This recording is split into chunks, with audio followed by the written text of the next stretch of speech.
चला तर मंडळी, या जेवायला ताटात बघा कशी मस्त लोण्याच्या गोळ्यासारखी मऊसूत नाचणीची भाकरी, चवळीची भाजी, मिरचीचा खरडा, लोणचाने पापड वाढले.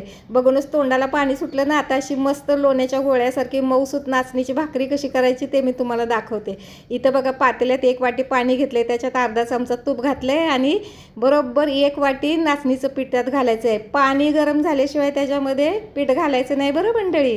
आणि मग हे असं छान हलवून घेऊन 5 मिनटं झाकून ठेवायचं. 5 मिनिटांनी मग पीठ परातीत काढून घ्यायचं आहे आणि हाताने असं छान खसा मळून घ्यायचं आहे. पीठ जेवढं खसखस मळाल तेवढी भाकरी मऊसूत होते. आता या पिठाचे गोळे करून घ्यायचे. आता माझे 4 भाकरी होत आहेत बघा. 4 ते 5 भाकरी होणार आहेत माझ्या. आता इथं पोलपट घेतलं, नंतर त्याच्यावर थोडंसं पीठ टाकून घेतलं कोरडं आणि त्याच्यानंतर बघ त्याच्यावर असा गोळा ठेवायचा आणि लाटून घ्यायचा आहे. ज्याला थापून भाकरी येत नाहीत की नाही त्यांनी अशा मस्त लाटून भाकरी, पातळ भाकरी करायच्यात.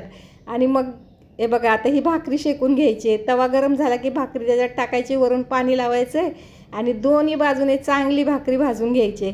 आणि भाकरी भाजून झाली की मस्त तूप लावायचं. बघा कशी टम फुगली भाकरी. आता त्याच्यावरती मी तूप लावून घेतले. तूप लावून झालं की गरम गरम भाकरी अगदी जेवायला वाढायची. मस्त आहे की नाही.